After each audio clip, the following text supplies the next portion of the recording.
Hey everyone, this is Roldy and welcome to my legend video. It is already a week old at this point. I've been sitting on this footage. I want to at least show the set that got me to legend with this team Obstagoon, NIDOQUEEN, and Shadow Lapras in the Ultra Premier Classic. And I want to make sure that I let you know that I have been just busy. And so I'm sorry I haven't posted many videos this season. I've been playing my battles every day. I actually got on the leaderboards twice. I got in the top 200 this time during Ultra Premier, the regular one, not the classic. And I battled a bunch of really good people, King, IV, and can't remember who else. I know I battled a bunch of people. And if you want to hear about it, I talk about it in my podcast. So I have been at least posting weekly content through my podcast, The Well Lord. So check out the description below. But anyways, let's get to the battles. I want to showcase this team. It's just one set. This is my legend set. So we have Obstagoon into Dragonite. So I switch immediately into my Nidoqueen. And they have a Scavalier. Scavalier is the hardest counter to this entire team. Nobody on this team wants to see a Scavalier, but I go straight for the Earth Power. Most times they don't shield, which is nice because then I could technically double shield my way into potentially victory. It depends on whether they shield the poison jabs or not. And if they don't shield, I think I am able to double shield into it. But either way, at least gets rid of the Scavalier. So, and I know I have a good counter in the back for the Dragonite, so it doesn't really matter. And if I need to, Obstagoon can take it. So they switch immediately out into Dragonite, which is fine because I'm just going to debuff it. Actually, what I should have done was not throw and go into my Lapras, which is fine. I could have gotten more farm and save the energy on the Nidoqueen. But it's pretty nice that I was able to get that that is Cavalier all the way down because again that is the biggest threat to my team, so I don't want to see it.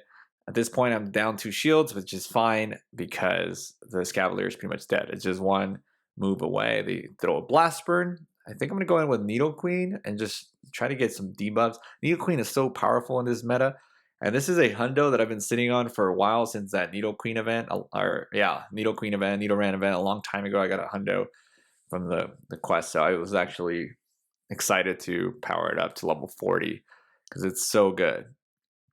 And I'm running Gunk Shot on my Obstagoon for whenever I get stuck with a fairy type, which doesn't happen very often, but we'll see if it comes in handy later.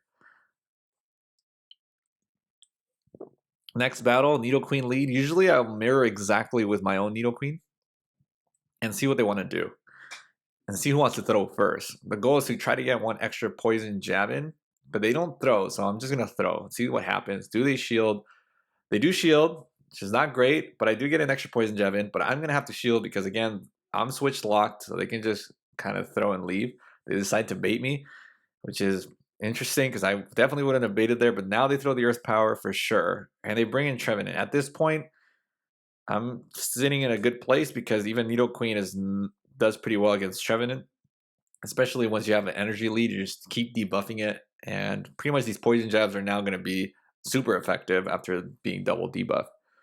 But I switch into my Obstagoon, and because they stayed in with their Nidoqueen, they kind of let our switch counters get way out of sync, which is actually really good for me because now I can just keep countering down. I can these double resisted counters. I can just keep farming a ton of energy and get off 2 Night Slashes here. The Nidoqueen is dry on energy, so I could actually get it pretty low.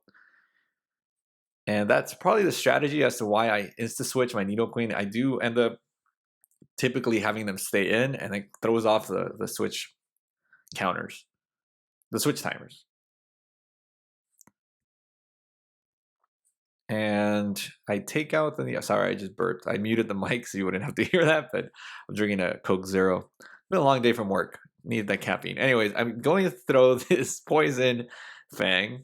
I'm going to debuff this Obstagoon, which is so nice. Again, Nidoqueen can have so much play against everything, or is just like such a good teammate. It sets up those plays by just debuffing things. So it's always assisting as more than any other Pokemon. So Nidoqueen's been the MVP for sure. At this point, I can just come in with get in one counter to chunk it because it's double debuffed, and then I should be fine here unless they have Hyper Beam, which I'm not even sure if that would be enough at this point, but I'm able to get it off there. This team has been doing really well. I think I only had positive sets leading up to Legend and beyond. I got like right under 3200s with this team, and then I started trying other things, so the queue times were getting too long, and then I started tanking. So might use it again today during the gold battle day because it helped me climb so much. You just got to watch out for a Scavalier, and there aren't a lot of Scavaliers in the meta. So with Charizard, I stay in usually because I know that Obstagoon can kind of win this if I just shield correctly, or sometimes if I get the boost. I don't get the boost, I insta switch into, or not insta switch, I switch aggressively into my Nidoqueen, which is not great because I got counter switched into a Swampert, and Swampert just kind of walls Nidoqueen. I mean, unless you can land the Earth Power, you still can't really take it out in the 2 shield. It's too spammy. But I'm gonna go for a Surf here, and as long as they don't have a Escavalier in the back, I think I should be okay. Possibly. I have a very healthy Lapras in the back. They have an Escavalier, so that's a GG. And I had to get a 4-1 to get Legend, so I was like, that's it, I can't lose again. Another Charizard lead. Let's see how this one plays out. So the last one, I ended up switching into Nidoqueen aggressively. And again, the goal is kind of to get the boost, because if you do get the boost on the second Night Slash, you do enough where you're going to be pressuring shields, and you can just kind of counter down if you double shield. You're going to leave with a lot of energy. So here I typically would switch into Nidoqueen and see what I can bait out. I'm not switching, but I am going to shield, and hopefully it's a Blast Burn. Yes, I do shield the Blast Burn correctly. They switch out into, and I shouldn't have thrown here, but hopefully I get a shield. They think it's a cross chop. They do, which is really nice.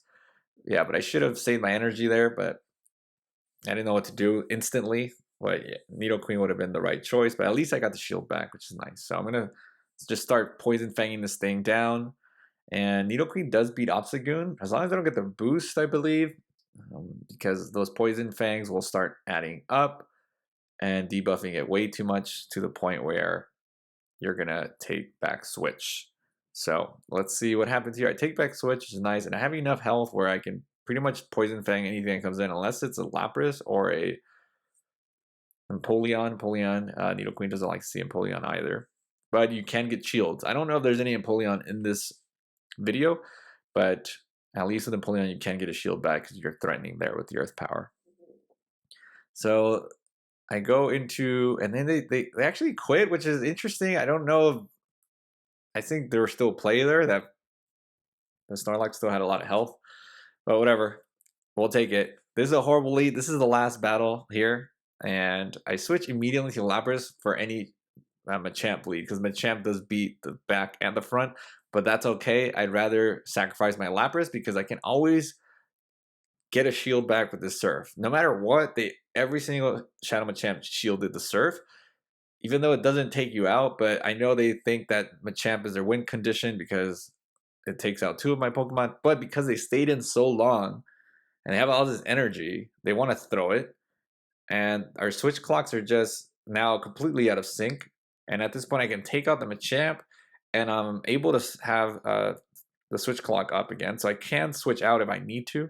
A little straight for Earth Power. If they don't shield this, it does about like 75% of its health.